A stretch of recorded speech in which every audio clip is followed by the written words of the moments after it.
Apple has finally redesigned the MacBook Pro for the first time in 5 years, and while the company made a few strange decisions, overall it looks to be a major improvement over the laptop design that Apple has been selling since 2016. Let's dig into what's new here. Perhaps the most important thing to know about the new MacBook Pro is what Apple brought back. There are 3 important ports included with the new MacBook Pro that should make the laptop much more user-friendly.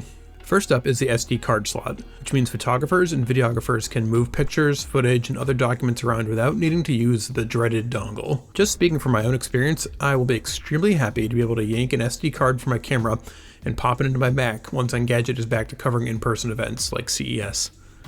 The new MacBook Pro also has an HDMI port, which should be pretty self-explanatory, but again, not needing a dongle to quickly output video to a TV or monitor will be extremely handy. HDMI cables are easy to find, and being able to easily hook up your laptop to any screen around without a dongle is always helpful. Apple also brought back Magsafe to the MacBook Pro, the proprietary magnetic power cable that the company used on its laptops for years. If you have USB-C charging cables all over the place, you can still use those to charge the MacBook Pro. But the return of the MagSafe cable will be welcome for anyone who's accidentally pulled their laptop off their desk by tripping over the power cord. The MagSafe charging port also supports fast charging. Apple says you can get the MacBook Pro up to 50% with just 30 minutes of charging time.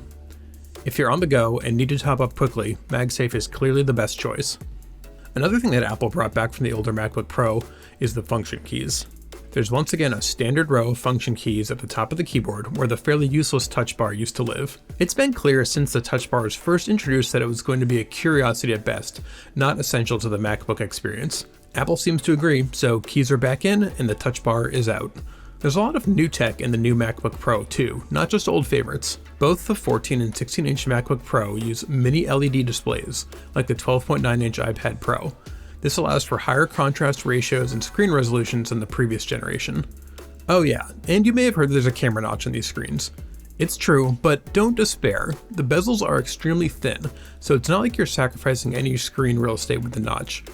It still looks weird though, and to be clear, it does not mean that there's Face ID on these MacBooks. The real star here is the M1 Pro and M1 Max, Apple's latest 2 chips. Both chips include 10 processing cores. Probably the most obvious difference between the M1 Pro and M1 Max is that the Pro has up to 16 graphics cores, while the Max can support up to 32. Likewise, the Max can be configured with 64GB of RAM, while the Pro tops out at 32GB. The M1 Max also has twice the memory bandwidth of the M1 Pro, a whopping 400GB per second. Oh, there is one more thing that Apple brought back to the new MacBook Pro from its predecessors: a heavier body. At 3.5 pounds, the 14-inch MacBook Pro is a half pound heavier than the 13-inch model it replaces. And the 16-inch model also gained a half pound. It weighs almost 5 pounds now. But I'm guessing that most people will happily shoulder that extra weight for what looks like a much more well-rounded laptop. Thanks for tuning in, and stay tuned to Engadget for more on Apple's latest Macs.